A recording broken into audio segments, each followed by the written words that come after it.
Blood drips from Captain Elijah Washington's temple as airport security pins him against the wall. His own crew watches silently. 24 hours earlier, he'd been their respected commander. Now, reaching for his pilot credentials might cost him everything or expose America's most prestigious airline's darkest secret.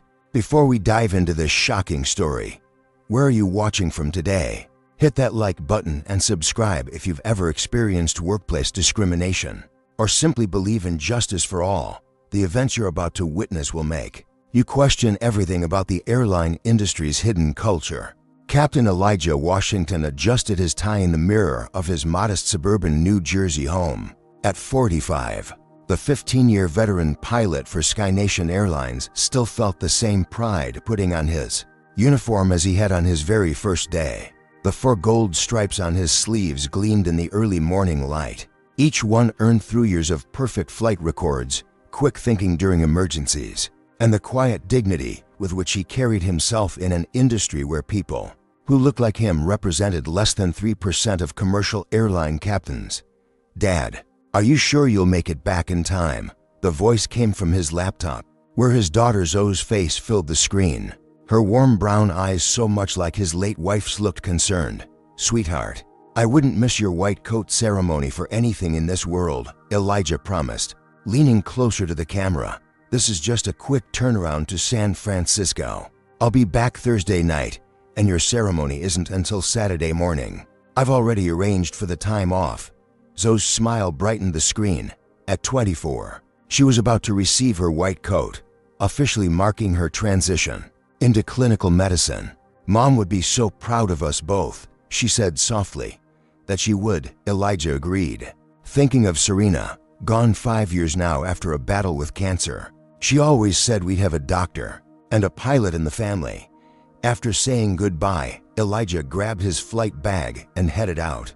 The drive to Newark Liberty International Airport was familiar, a route he'd taken thousands of times. As he passed through security and made his way to the pilot's lounge, several airport employees greeted him by name.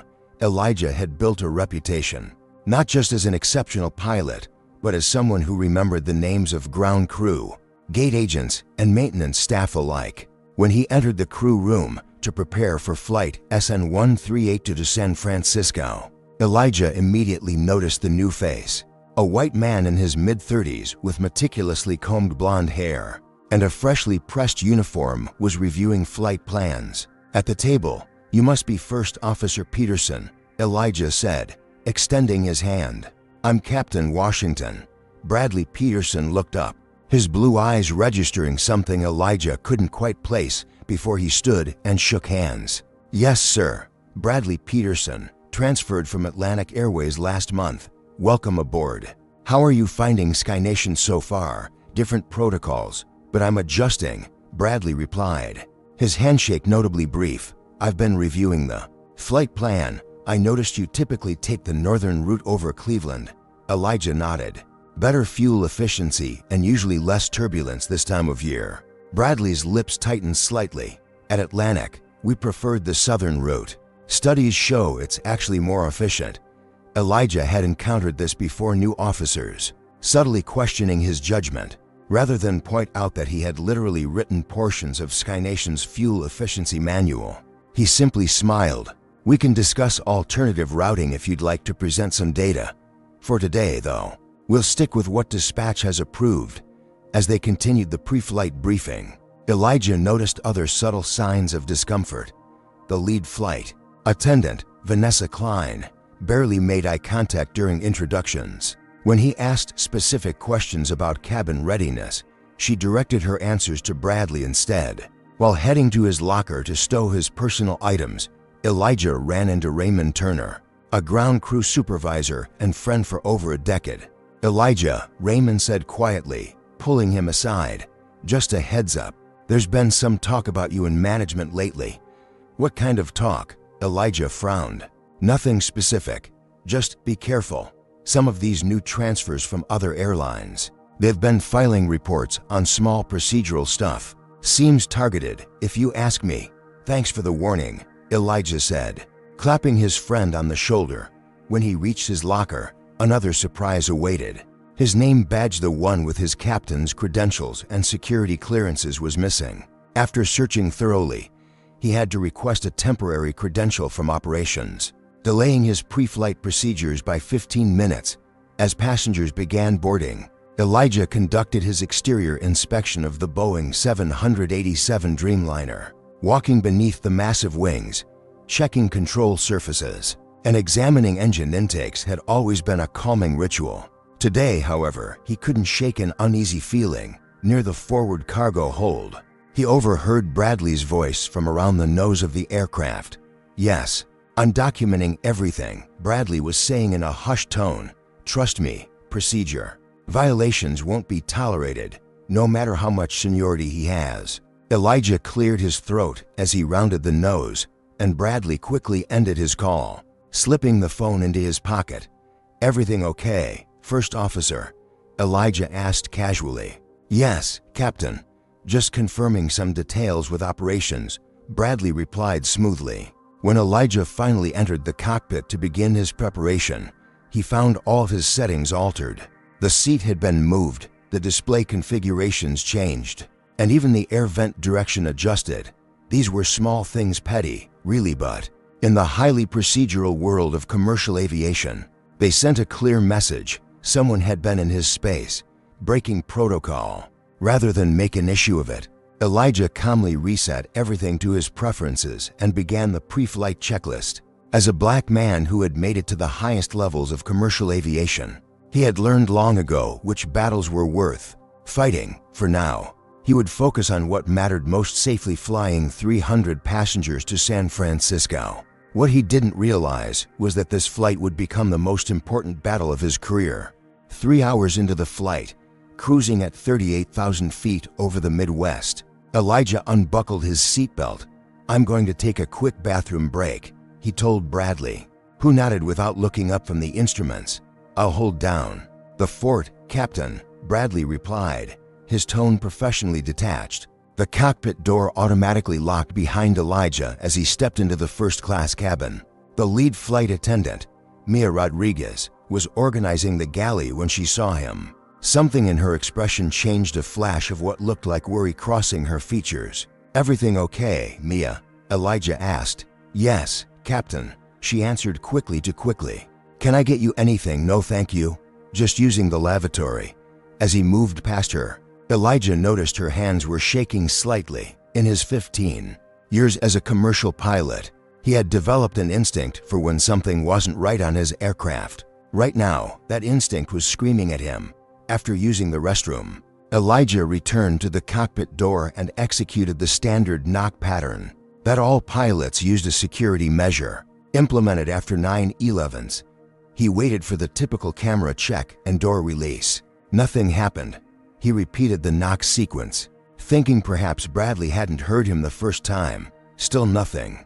Elijah pressed the intercom button beside the door. "First Officer Peterson, this is Captain Washington requesting re-entry." After a moment, Bradley's voice came through the speaker. "I'm sorry, Captain. I've received instructions regarding security protocol that prevent me from opening the door at this time." Elijah blinked in disbelief. "What security protocol? I'm the captain of this aircraft. I've received direct orders from Chief Pilot Gerald Harrison. I can't say more over the intercom." Elijah felt his heart rate increase, but kept his voice steady. "First Officer Peterson, I am ordering you as the captain of this aircraft to open this door immediately. If there's a security concern, we need to discuss it." "I'm sorry, sir. I'm unable to comply with that request." Elijah entered his emergency override code into the keypad, a last resort measure that only the captain should know. The red light on the panel continued to glow. The override had been rejected. By now, several first-class passengers had noticed the unusual situation. A captain being denied entry to his own cockpit. Some had taken out their phones and begun recording. Mia approached, her face pale. "Captain Washington," she whispered. "He locked the door the moment you left. He was waiting for you to go." Before Elijah could respond, Trevor Blackwell, the senior flight attendant, joined them. A tall black man in his 50s, Trevor had been flying almost as long as Elijah. "What's going on?" "Captain?" Trevor asked, his eyes darting between Elijah and the locked cockpit door. "Apparently, First Officer Peterson has received some kind of security directive that prevents me from re-entering my own cockpit," Elijah explained calmly. Conscious of the watching passengers, Trevor frowned. "That doesn't make any sense. Let me try." Trevor pressed the intercom. "First Officer, this is Senior Flight Attendant Blackwell. Can you explain the situation?"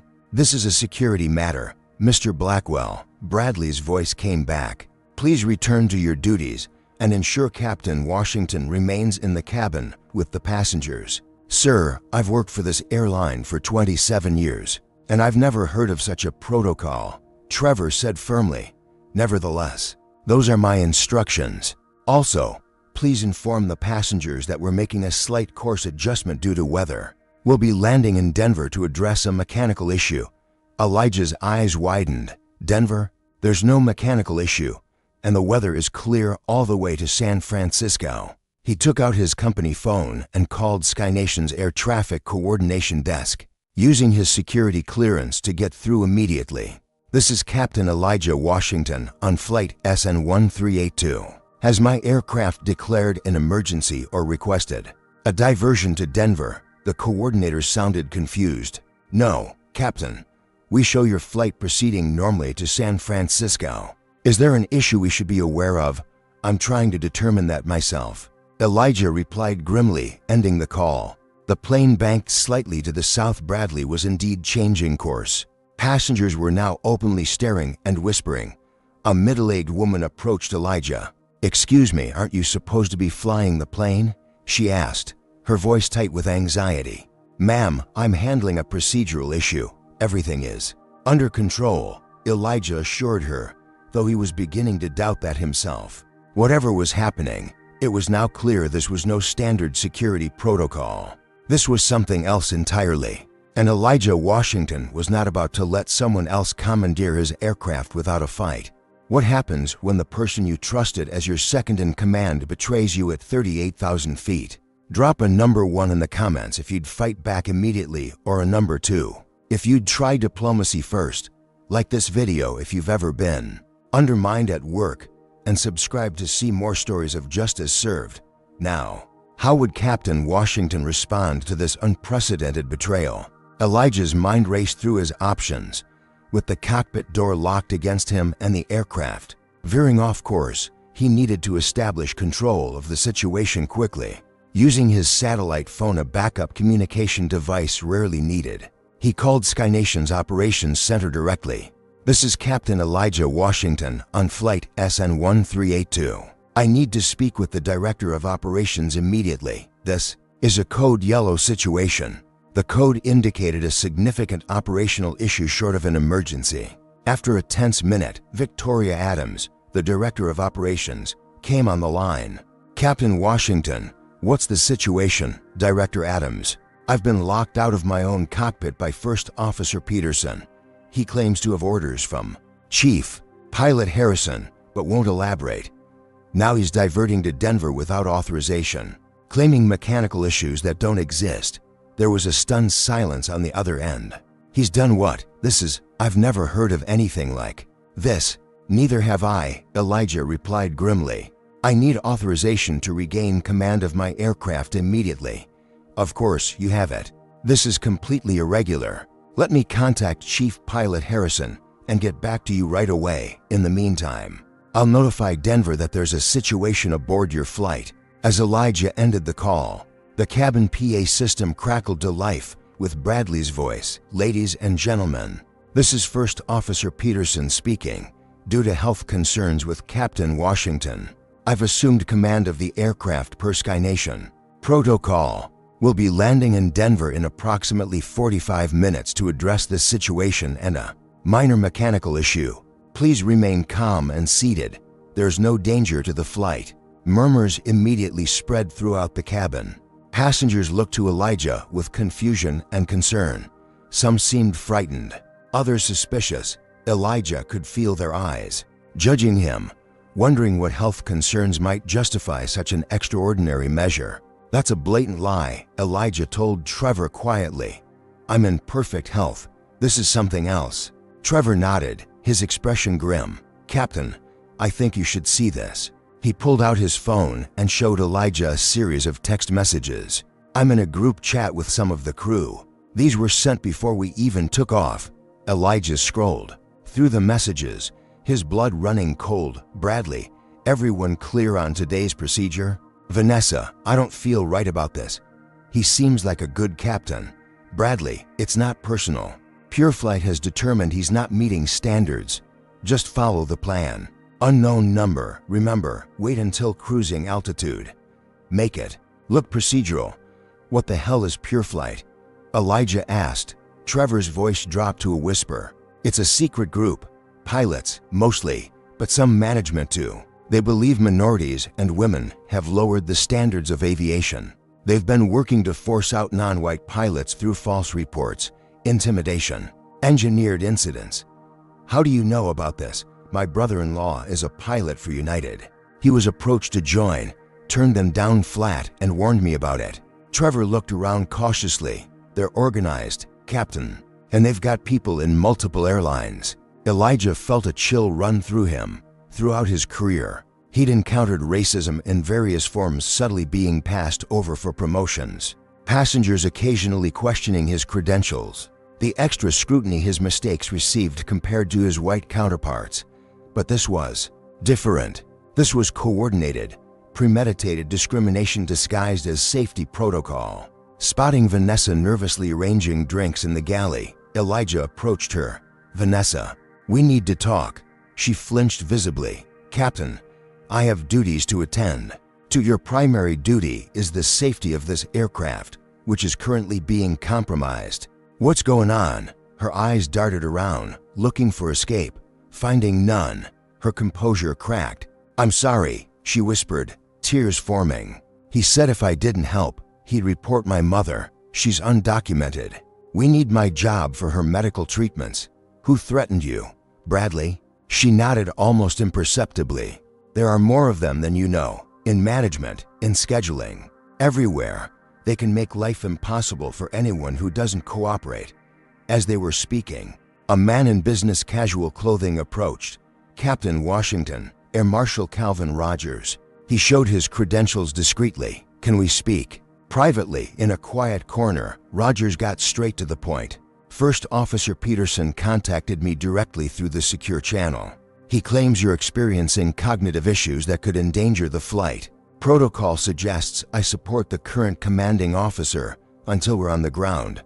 That's absurd, Elijah stated firmly. I'm being targeted by a group called PureFlight. This is discrimination, not a medical issue. Rogers' expression remained neutral. I can only act on verifiable facts, Captain, right now. I have an officer in command of the aircraft. Following what he claims are official protocols, Elijah pulled out his company tablet and accessed his personal records. Here's my medical certification, renewed just last month. Perfect health. Here are my simulator evaluations, all excellent. Here's my flight record, 15 years, not a single incident.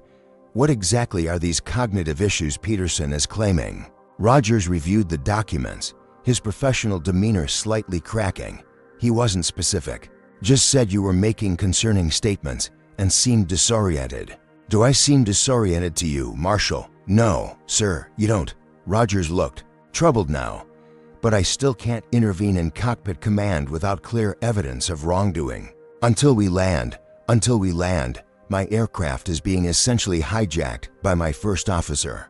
Elijah finished for him. And every minute we continue to Denver is another minute the situation escalates. Rogers nodded. Slightly, I understand. Your position, Captain. I'll remain neutral for now, but I'll be watching the situation closely. As Rogers walked away, Elijah felt the plane begin its initial descent. They were committed to Denver now, where Bradley had undoubtedly arranged for Elijah's removal. Whatever was waiting for him there, Elijah knew one thing for certain: he wouldn't go quietly. Would you stand your ground even when the system is rigged against you? Comment below with your thoughts, and like this video if you believe in fighting injustice no matter the odds. Subscribe to find out what awaits Captain Washington in Denver. Will he become another victim of Discrimination, or will justice finally prevail? The descent into Denver International Airport was smoother than Elijah would have expected. Given the circumstances, Bradley Peterson, whatever his faults, was technically a competent pilot. The irony wasn't lost on Elijah, the man orchestrating. His professional assassination was executing a textbook landing in his place. Trevor remained by Elijah's side, phone in hand. "I've been texting with some friends in Denver operations. There's a security team waiting at the gate. Bradley's been communicating with them directly." "Of course he has," Elijah said grimly. "He's been planning this for a while." As the aircraft taxied to the gate, Elijah noticed several airport security VEHICLES positioned nearby. This wasn't standard procedure for a mechanical issue or even a medical situation with a crew member. This looked more like how law enforcement would prepare for a high-risk individual. The plane came to a stop at the jetway, and Bradley's voice came over the PA system once more. "Ladies and gentlemen, we've arrived safely in Denver. Please remain seated while we address the situation with Captain Washington. Denver authorities will be boarding momentarily." Passengers looked around nervously. Some continued recording with their phones. An older man stood up defiantly. "What situation? The captain's been standing here calmly the whole time. What's really going on?" Trevor stepped forward. "Sir, please remain seated. We're working to resolve this matter."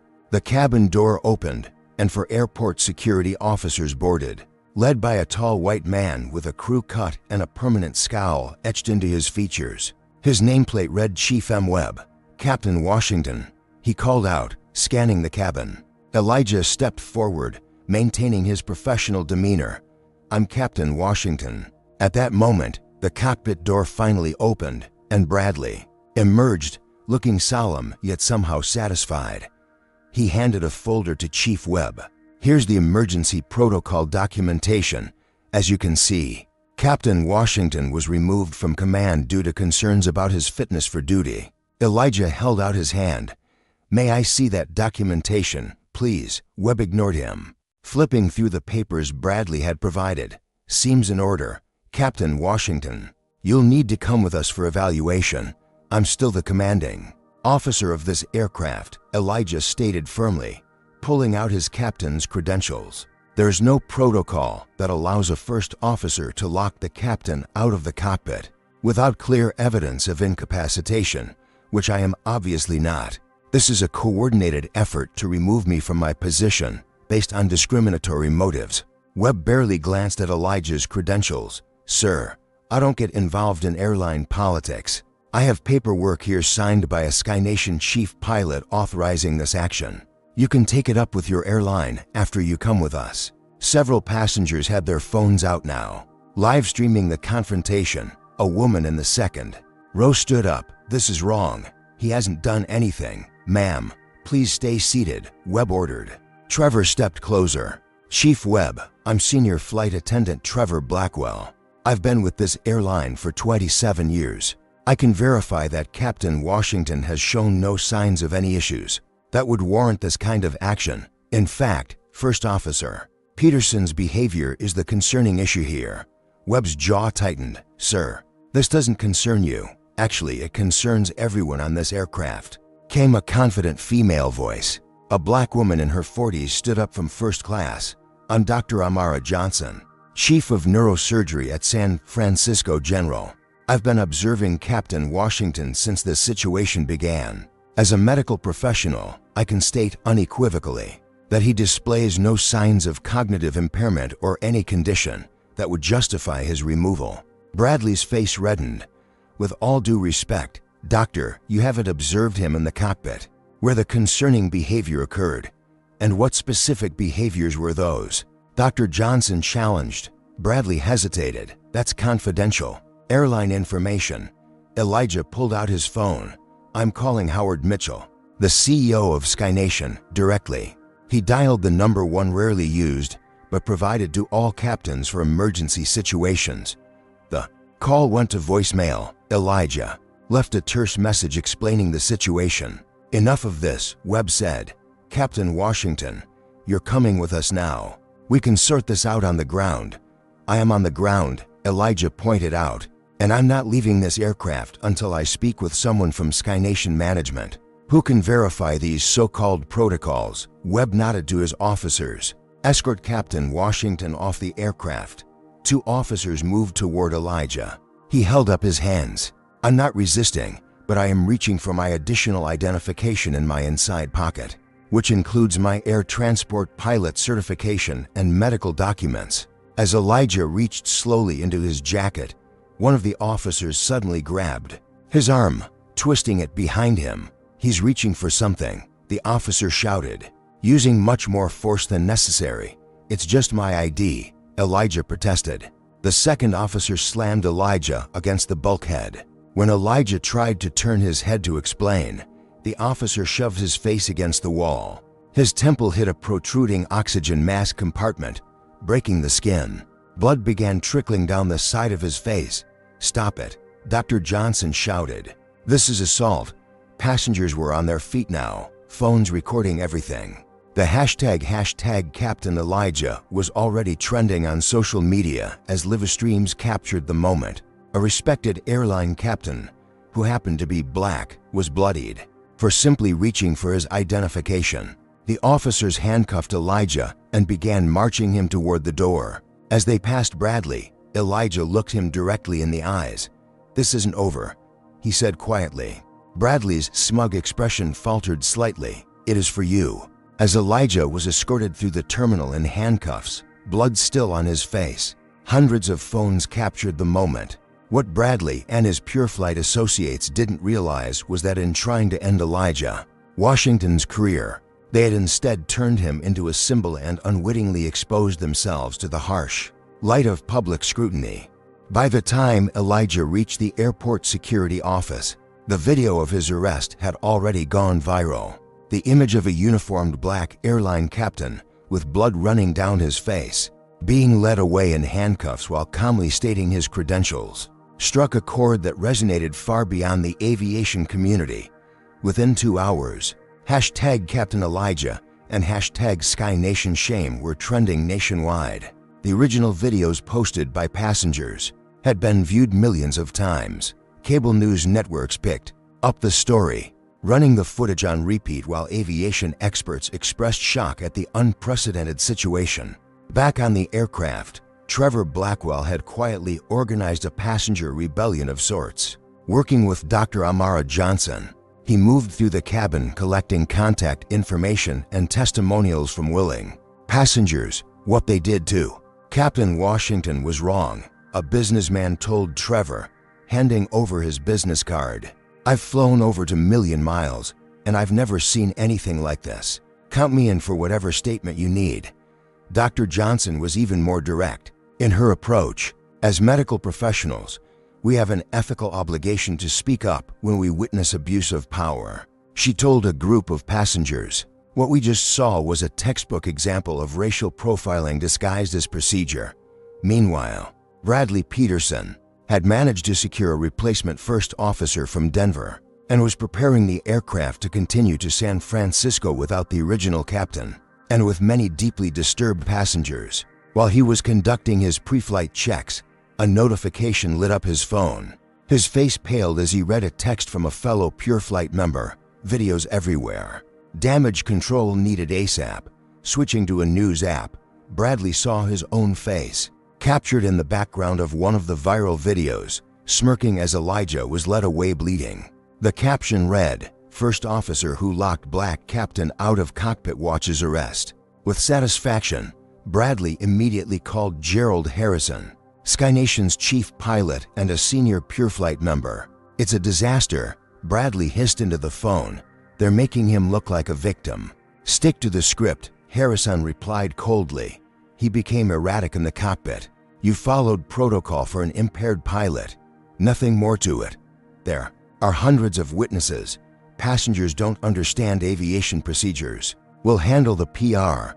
Just get that plane to San Francisco." Bradley wasn't convinced but had little choice now. He'd committed to this course of action and had to see it through. Across the country in Baltimore, Zoe Washington was in the middle of a study group when her phone began buzzing incessantly. Opening it, She was confronted with a news alert featuring her father's bloodied face. "Dad," she gasped, immediately calling his number. No answer. Her hands shaking, she called the family's longtime attorney, Winston Clark, a former commercial pilot turned aviation attorney.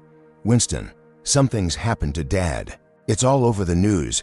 "I'm already on it," Winston replied grimly. "I'm booking a flight to Denver now. This is a clear case of discrimination, and from what I'm seeing, it's not isolated." "What do you mean?" "I've been tracking similar incidents for years. Black pilots reported for minor infractions that white pilots routinely get away with, sudden performance reviews, reassignments to less desirable routes. But this is the most blatant case I've ever seen. They literally locked your father out of his own cockpit." "Who's they?" "That's what we're going to find out," Winston promised. "In the meantime, your father is going to need support. This is going to get ugly before it gets better." While Zoe coordinated support for her father, SkyNation's PR team was in crisis mode. Their initial statement was cautious and vague. SkyNation is aware of an incident aboard flight SN1382 involving Captain Elijah Washington. "We are investigating the circumstances thoroughly and will provide updates as appropriate. The safety of our passengers and crew remains our top priority." The statement only fueled public outrage. Comments flooded SkyNation's social media accounts. "Safety? He was the captain. The first officer endangered the flight. Just say it, you didn't want a black man flying your plane. Canceling my SkyNation credit card. Never flying with racists again." Aviation forums lit up with heated debates. Many pilots expressed shock and dismay at the treatment of a captain, while others, particularly those rumored to be associated with PureFlight, defended the actions as necessary safety measures. A user called SkyTruth posted, "PureFlight has been working behind the scenes for years to purge minorities from flight decks. This isn't about safety, it's about their vision of who belongs in the cockpit." Sophia Chen, an investigative journalist with the National Aviation Review, had been researching pilot demographics for months when the Captain Elijah story broke. She immediately recognized it as connected to patterns she'd been tracking. "This is the smoking gun," she told her editor. "I've been hearing whispers about this PureFlight group for months, but no one would go on record. Now we have video evidence of their tactics." Her editor gave her the green light. "Run with it. But be careful, these are powerful people in the industry." By evening, Elijah had been released from custody. His credentials remained temporarily suspended pending an investigation, but no charges were filed. The images of him leaving the security office, his white shirt collar stained with dried blood, his expression dignified despite the humiliation, only added fuel to the growing firestorm. His phone rang as he checked into an airport hotel. It was Howard Mitchell, SkyNation's CEO. "Captain Washington, this is a most unfortunate situation," Mitchell began, his tone professionally concerned yet distant. "That's one way to put it." Elijah replied coolly, "The company is prepared to offer a generous settlement package if we can resolve this quickly and quietly. Full pension, health benefits, a substantial compensation payment. All we would need is your signature on a standard non-disclosure agreement." Elijah almost laughed. "You want to pay me to be silent about being discriminated against, assaulted, and publicly humiliated? We're not admitting to any wrongdoing, Captain. We're simply looking to resolve a complicated situation amicably." "There's nothing complicated about it, Mr. Mitchell. Your chief pilot and first officer Peterson conspired to remove me from command based on my race. I was physically assaulted for reaching for my identification. And now you want me to take money to pretend it never happened?" "Captain, the answer is no. I've spent my entire career upholding the highest standards of this profession. I won't be bought off now." After ending the call, Elijah found dozens of messages from fellow pilots, flight attendants, and aviation professionals expressing support. But the message that brought tears to his eyes came from his daughter. "Dad, I'm launching #Justice for Captain Washington tonight. This isn't just about you anymore, it's about everyone who's been silenced. Mom would be proud of you for standing your ground. I know I am." Within hours, Zoe's hashtag was picked up by celebrities, athletes, and political figures. What had begun as a troubling incident on a single flight was rapidly expanding into a national conversation about systemic racism in aviation and beyond. For Bradley Peterson, Gerald Harrison, and the other members of PureFlight, the plan that had seemed so carefully orchestrated was spiraling beyond their control. They had chosen the wrong captain to target at the wrong time. In the age of smartphones and social media, their secretive organization was about to be exposed to the unforgiving glare of public scrutiny. Have you ever witnessed someone brave enough to risk everything to expose the truth? Comment number 1 if you admire whistleblowers, or number 2 if you think they create more problems than they solve. Like this video if you believe transparency is essential in fighting discrimination, and subscribe to see more stories of courage against corruption. Now, as Captain Washington's story spreads across the nation, who will step forward to support his fight for justice? The call came at 2:17 a.m., waking Elijah from a fitful sleep in his Denver hotel room. Captain Washington, the female voice was hushed, nervous. "This is Mia Rodriguez. From the flight yesterday." Elijah sat up, instantly alert. "Mia, are you okay?" "No, I'm not." Her voice trembled. "I need to tell you what I know. About Bradley. About PureFlight, all of it. But I'm scared. They have people everywhere." "I understand," Elijah said calmly. "Would you feel safer meeting with my attorney present?" "Yes, please, and somewhere public." They arranged to meet the following morning at a busy coffee shop near the University of Denver campus. When Elijah arrived with Winston Clark, Mia was already there, nervously turning a paper cup between her hands. She looked like she hadn't slept. "Thank you for coming," Elijah said, sliding into the booth across from her. Mia glanced around before speaking. "Bradley planned everything. He's been watching you for weeks, documenting anything he could use against you. The plan was always to lock you out of the cockpit and create a situation where you'd appear unstable." "How do you know this?" Winston asked. "I overheard him on the phone with someone he called Commander. I think it was Chief Pilot Harrison. They were explicitly discussing how to remove you. When I questioned Bradley about it later, he told me I'd either help or find myself on permanent reserve status." She swallowed hard. "I have my mother to support. I couldn't risk losing my line schedule." "Did Bradley mention PureFlight specifically?" Winston pressed. Mia nodded. "He has a pin he sometimes wears on his tie, very small, blue and white wings, with a tiny PF in the center. He told me it was a pilot excellence group working to restore standards in aviation." As they were speaking, Elijah received an email from an unfamiliar address. The subject line read simply, "I know what they did to you." Opening it cautiously, he found a message from Jackson Barnes, a former SkyNation pilot who had resigned. "2 years earlier, Captain Washington, you don't know me, but I was forced out using the same tactics they tried on you. I've been silent too long. Ready to talk if you're willing to listen." Elijah showed the email to Winston, who immediately reached out to arrange a meeting. By noon, their two whistleblowers had become 4. By evening, 7. Former and current SkyNation employees began coming forward with stories of systematic discrimination, intimidation, and career sabotage directed at minority pilots. The patterns were strikingly similar: minor infractions magnified into major issues, sudden route changes to create scheduling difficulties, simulator check rides made unnecessarily difficult, evaluations manipulated to show declining performance. With Winston's guidance, Elijah scheduled a meeting with attorneys from the NAACP Legal Defense Fund, who recognized the potential for a landmark discrimination case. "What we're seeing here goes beyond individual bias," said the lead attorney, Gabrielle Torres. "This appears to be an organized effort to exclude black pilots from positions of authority. If we can prove the airline knew about it and did nothing, or worse, facilitated it, this could be one of the most significant employment discrimination cases in aviation history."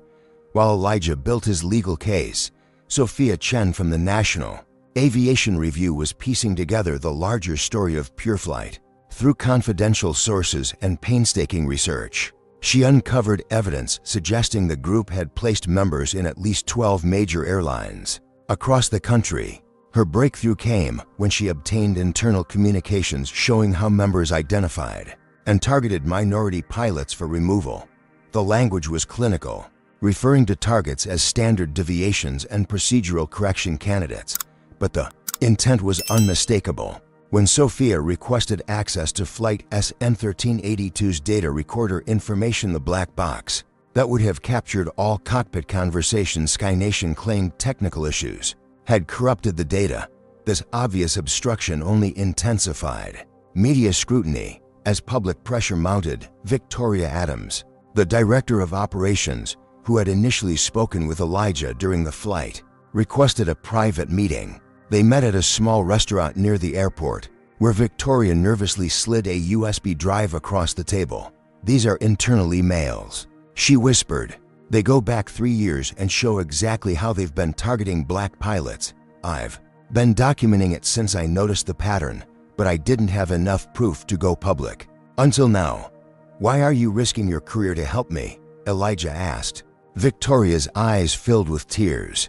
"My father was one of the first black air traffic controllers in Atlanta. He faced discrimination his entire career. I watched what it did to him, how it broke him down year after year. I swore I'd never be silent if I saw the same thing happening on my watch." The evidence Victoria provided proved invaluable when the Federal Aviation Administration finally launched an official investigation. FAA investigator Terrence Crawford was assigned to the case, but immediately encountered resistance from within the industry. "This is unprecedented," Crawford told Elijah during their first interview. "I've had airline executives calling my supervisor, suggesting this is a waste of resources, that it's just a personality conflict being blown out of proportion." "And what do you think?" Elijah asked. "I think I've been in aviation for 30 years, and I've never seen a first officer lock a captain out of the cockpit without a genuine emergency. Everything about the situation stinks." While the FAA investigation proceeded, Trevor Blackwell was busy organizing current and former Skynation employees. What began as a small support group quickly evolved into a powerful coalition of aviation professionals determined to expose discrimination throughout the industry. "It's not just pilots," Trevor explained during one meeting. "It's dispatchers, mechanics, flight attendants, air traffic controllers, anyone who doesn't fit their image of what an aviation professional should look like." The coalition began compiling evidence of Bradley Peterson's past behavior. At his previous airline, Atlantic Airways, he had been reprimanded for making racial comments about a Haitian first officer. However, the record had been sealed as part of a quiet settlement. As the investigation expanded, more details about PureFlight emerged. The group had been founded a decade earlier by a small cluster of pilots opposed to diversity initiatives in aviation. What had begun as a private forum for complaints had evolved into an organized network with members in airlines, regulatory bodies, and training facilities. Then came the bombshell. An anonymous user with the handle HighSkyTruth posted a complete PureFlight membership list on an aviation forum. The list included hundreds of active pilots, including dozens in management positions. Gerald Harrison's name appeared not just as a member, but as an executive board member. With the title Fleet Standards Commander, the aviation industry was rocked to its core. Pilots named on the list faced questions from colleagues and management. Some denied involvement. Others claimed they had joined only for networking purposes and were unaware of any discriminatory activities. For Elijah Washington, the revelations were both vindicating and disturbing. The scope of the conspiracy against minority pilots was far greater than even he had imagined. But with each new whistleblower, each piece of evidence, the truth was becoming impossible to ignore. Would you have the courage to speak up if you witnessed discrimination, even if it meant risking your career? Comment below with your thoughts. Like and subscribe if you believe in standing up for what's right, no matter the personal cost.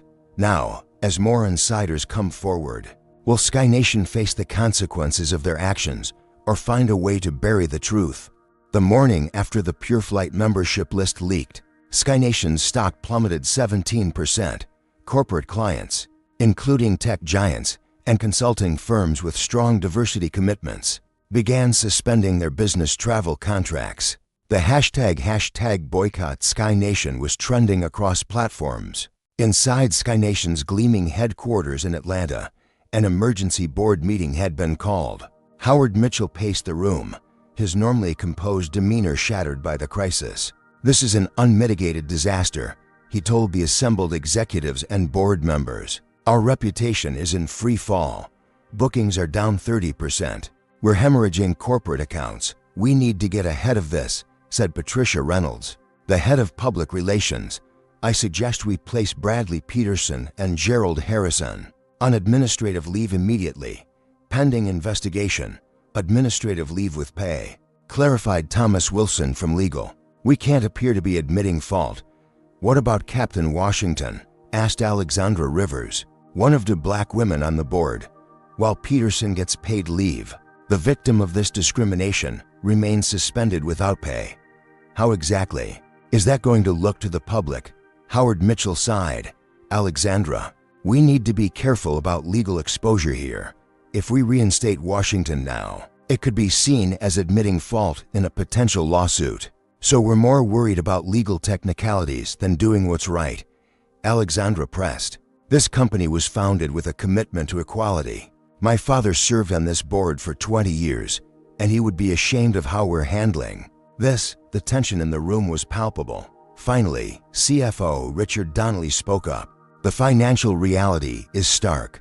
We've lost over $300 million in market value since yesterday. Major shareholders are demanding action. Either we take decisive steps to address this situation, or we risk the company's survival." While Sky Nation's leadership debated their response, Howard Mitchell received a call he'd been dreading. Senator James Williams, chair of the Transportation Committee, wanted answers. "Howard, I've got the FAA administrator and the Secretary of Transportation sitting in my office right now," the senator began without preamble. "They want to know how a secret organization was allowed to operate within your airline, systematically discriminating against minority pilots. And frankly, so do I, Senator. We're conducting a thorough investigation. Not good enough. My committee will be holding hearings on this matter next month. I suggest you get your house in order before then. This goes beyond one incident. With Captain Washington, we're looking at potential pattern and practice violations across the industry." The pressure continued to mount when the FBI announced it was opening an investigation into PureFlight for potential civil rights violations and conspiracy. Gerald Harrison was called into Howard Mitchell's office that afternoon. The chief pilot appeared confident despite the growing scandal. "Gerald, I need to understand what the hell is going on," Mitchell demanded. "Were you aware of this PureFlight organization operating within our airline?" Harrison's expression remained neutral. "I'm aware of a professional group dedicated to maintaining the highest standards in aviation. If that's what you're referring to, then yes. Maintaining standards. They locked a captain out of his own cockpit. They engineered a situation where he was physically assaulted by airport security.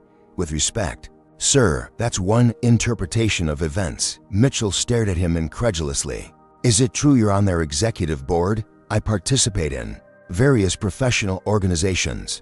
I don't see how that's relevant to my performance as chief pilot." "It's relevant when that organization appears to be targeting pilots based on race." Mitchell slammed his hand on the desk. "Do you have any idea what you've exposed this company to?" Harrison's forehead finally cracked slightly. "Sky Nation has been lowering standards for years to meet diversity quotas. PureFlight simply ensures that excellence is still valued over political correctness. You're suspended, effective immediately. Security will escort you to clean out your office." As Harrison left, Mitchell collapsed into his chair, wondering how he'd missed such a cancer growing within his own airline. Meanwhile, Elijah Washington continued to refuse increasingly generous settlement offers. The latest had reached 8 figures with a clear message: take the money and go away quietly. They still don't get it. Elijah told Winston. "This was never about money. They're desperate," Winston replied. "Their shareholders are in revolt. They've got investigations from the FAA, the EOC, and now the FBI. They'll pay almost anything to make this go away. Then they'll have to start by addressing the actual problem: systemic discrimination, not by trying to buy my silence." The aviation industry as a whole began examining its practices. Other airlines initiated internal reviews to identify potential PureFlight members. or similar discriminatory patterns. Pilot unions issued strong statements condemning discrimination and establishing anonymous reporting systems for members who experienced or witnessed bias. Back at SkyNation headquarters, Gerald Harrison had one last card to play. Late that night, he returned to his office using his still active security badge. His goal: destroy evidence linking senior management to PureFlight activities. As he deleted files and shredded documents, he didn't notice Victoria Adams watching from the doorway. "Looking for something, Gerald?" she asked calmly. Harrison spun around. "Victoria, working late?" "Not as late as you." She stepped into the office. "Interesting that your first instinct is to destroy evidence. I'm simply clearing personal items from my office, personal items like PureFlight membership records or the evaluation templates you created specifically to fail minority pilots." Harrison's eyes narrowed. "You should be careful, Victoria. Loyalty to the company means something in this industry. I am being loyal to the true values of this company, not to a discriminatory agenda." She held up her phone. "By the way, I've been recording this entire conversation, and I'm wearing a wire for the FBI." As if on cue, federal agents appeared in the doorway. Harrison's face drained of color as they read him his rights. The next morning, another bombshell hit. Alexandra Rivers, the black female board member who had challenged Mitchell's handling of the crisis, resigned publicly with a scathing statement. "I cannot in good conscience remain associated with an organization that has allowed discrimination to flourish under the guise of maintaining standards." The evidence suggests that SkyNation's leadership was aware of PureFlight's activities and either actively supported them or deliberately looked the other way. Until the airline commits to genuine structural change, beginning with justice for Captain Washington, I must disassociate myself from this betrayal of our founding principles. Her resignation, coupled with Gerald Harrison's arrest for obstruction of justice, created a perfect storm. SkyNation's stock dropped another 12%. Institutional investors began calling for Howard Mitchell's resignation. The corporate battlefield was shifting decisively in Elijah Washington's favor. But the most important battle was yet to come: the formal hearing that would determine whether he would ever fly again. The Federal Aviation Administration hearing room fell silent as Captain Elijah Washington entered. After weeks of media coverage, his face had become synonymous with the fight against discrimination in aviation. He walked with the same quiet dignity that had characterized his 15-year career, nodding respectfully to the 5-member panel who would decide his professional fate. On one side of the room sat his supporters: Winston Clark, his attorney; Trevor Blackwell, representing allied crew members; Victoria Adams, who had risked her career to expose the truth; and in the front row, his daughter Zoe, her eyes reflecting both pride and concern. On the other side sat Bradley Peterson, Gerald Harrison, and SkyNation's legal team. Howard Mitchell was notably absent, having sent the company's general counsel. In his place, a decision many interpreted as further evidence of the CEO's reluctance to confront the situation directly. The hearing officer, Martha Jimenez, called the proceedings to order. "This formal hearing will determine whether Captain Elijah Washington's credentials should be reinstated following the events of Flight SN1382. We will also consider whether disciplinary action is warranted against other involved parties." "Captain Washington, do you understand the nature of these proceedings?" "Yes, ma'am, I do," Elijah replied clearly. "Very well, First Officer Peterson. You have alleged that Captain Washington demonstrated behavior that justified your extraordinary decision to deny him access to the flight deck. Please present your testimony." Bradley Peterson approached the witness table with rehearsed confidence. "Captain Washington displayed erratic decision-making during our pre-flight briefing. He dismissed legitimate safety concerns I raised about our routing during the flight.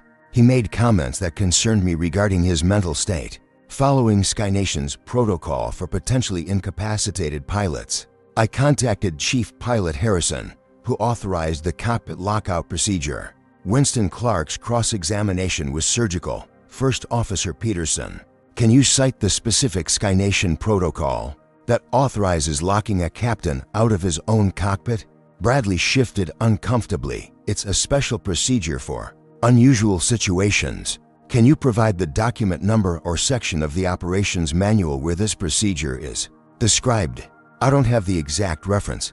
That's because it doesn't exist, does it? Winston pressed. In fact, SkyNation has confirmed to this panel that no such protocol exists for the scenario you described, as Winston methodically exposed contradictions. In Bradley's testimony, the first officer's composed facade began to crumble. When presented with his own text messages planning the incident before the flight even departed, Bradley's credibility collapsed entirely. Those messages are being taken out of context, he insisted weakly. What context would justify planning to lock your captain out of the cockpit? Before you'd even met him, Winston asked pointedly. The hearing continued with Mia Rodriguez's testimony. Despite her visible nervousness, she spoke clearly about what she had witnessed. First Officer Peterson locked the door immediately after Captain Washington left the cockpit. I heard him say into his phone, Phase 1 complete. There was no emergency, no erratic behavior from the captain. This was planned. Ms. Rodriguez, did First Officer Peterson ever mention an organization called PureFlight to you? Winston asked. Yes, she confirmed. He told me it was a group dedicated to restoring excellence in aviation. He said they had members in management who could help or hurt my career depending on my cooperation. As the hearing progressed, expert witnesses confirmed what had become increasingly obvious. No safety protocol could justify Bradley's actions. A cockpit security specialist testified that overriding a captain's emergency access codes constituted a serious breach of FAA regulations. When Gerald Harrison took the stand, he immediately invoked his Fifth Amendment right against self-incrimination. When questioned about PureFlight, drawing murmurs from the gallery, Howard Mitchell had submitted written testimony claiming no knowledge of PureFlight's activities within SkyNation. However, Victoria Adams presented emails showing Mitchell had been informed of similar incidents at least twice in the previous year, undermining his claims of ignorance. Perhaps the most damaging testimony came from Air Marshal Calvin Rogers, who had been on flight SN1382. In my professional assessment, Rogers stated firmly, First Officer Peterson's actions created a genuine safety risk by removing the most experienced pilot from command without valid cause. He compromised the security of the aircraft and everyone aboard. Passenger testimonials were overwhelmingly supportive of Elijah. Dr. Amara Johnson's professional evaluation that he showed no signs of impairment carried particular weight with the panel. The final witness was Raymond Turner, the ground crew supervisor and Elijah's longtime friend. This wasn't an isolated incident, Raymond testified solemnly. I've seen at least 5 other minority pilots targeted with similar tactics over the past 3 years. Sudden equipment issues on their assigned aircraft, last-minute flight plan complications, performance reviews scheduled immediately after particularly challenging routes. It was systematic. And did you report these observations? Winston asked. Yes, sir, to human resources, to my supervisors, even directly to Mr. Mitchell once. The response was always the same: they'd look into it. Nothing ever changed. After 4 days of testimony, the panel retired to deliberate. The aviation community held its breath. This wasn't just about one pilot's credentials anymore, it was about whether the industry would finally confront its history of discrimination. 2 days later, the panel reconvened. Martha Jimenez delivered their unanimous decision based on the overwhelming evidence presented. This panel finds that Captain Elijah Washington's credentials should be fully restored, effective immediately. Furthermore, we recommend that the FAA pursue enforcement actions against First Officer Bradley Peterson for violations of multiple safety regulations. We also recommend that the Department of Justice consider criminal charges against all individuals involved in the conspiracy to unlawfully remove Captain Washington from command. The hearing room erupted in applause. Zoe rushed forward to embrace her father, tears streaming down her face. Trevor, Victoria, and the other whistleblowers surrounded them in a protective circle of support. Outside, hundreds of pilots, flight attendants, and aviation workers had gathered. Many wore blue ribbons inscribed with simply, "Justice for Captain Washington." As Elijah emerged from the building, The crowd broke into cheers. A young black boy wearing pilot wings on his shirt pushed forward with a handmade sign. "Future Captain, inspired by your courage." Elijah knelt down to the child's level. "Keep that dream alive," he said softly. "The sky belongs to all of us." 3 months after the FAA hearing, SkyNation Airlines looked dramatically different. The corporate headquarters still gleamed in the Atlanta sunshine, but inside, a transformation had taken place. Howard Mitchell had resigned in disgrace following shareholder demands and the threat of a board coup. His replacement as CEO was Alexandra Rivers, the board member who had resigned in protest. Her first official act had been to reinstate Elijah Washington with a formal public apology and promotion to chief pilot, the position formerly held by Gerald Harrison. In his new office, Elijah reviewed applications for the airline's newly established Diversity in Aviation Initiative. The program, funded largely by the substantial settlement he had finally accepted without any non-disclosure agreement, provided scholarships and mentoring for aspiring pilots from underrepresented groups. A knock at his door interrupted his work. Trevor Blackwell entered, now wearing the insignia of SkyNation's head of cabin crew training. "The new recruits are here," Trevor announced with a smile, "including a certain flight attendant who's starting pilot training next month." Elijah smiled. Mia made it through the selection process with flying colors. Her experience stood out, not to mention her courage in coming forward. As they walked to the training center, they passed walls newly adorned with photographs celebrating SkyNation's diverse history, including images of pioneering black pilots that had previously been relegated to storage. The industry-wide impact of the Washington case, as it had come to be known, extended far beyond SkyNation. The FAA had implemented a comprehensive audit of pilot evaluation practices across all commercial airlines. The Department of Transportation had established a task force on discrimination in aviation. Multiple airlines had discovered and removed PureFlight members from their ranks. Bradley Peterson, Gerald Harrison, and 5 other key conspirators now faced federal charges for civil rights violations and conspiracy. Many others implicated in the scandal had been fired or forced to resign. The aviation community was engaged in a painful but necessary process of self-examination. For Elijah personally, the most meaningful outcome wasn't the policy changes or even his promotion, it was the knowledge that future generations of pilots might not face the same barriers he had encountered throughout his career. Captain Washington, a young operations coordinator, approached as he entered the training center. "Your aircraft is ready for pre-flight inspection whenever you're ready." Today was special. Elijah's first flight as chief pilot would be taking him to San Francisco, where Zoe's white coat ceremony would take place the following morning. He had specifically requested to command this flight, bringing his journey full circle. The Boeing 787 Dreamliner assigned to the flight was SkyNation's newest flagship aircraft. Recently christened Horizon Breaker, a name selected through an employee contest to symbolize the airline's new direction.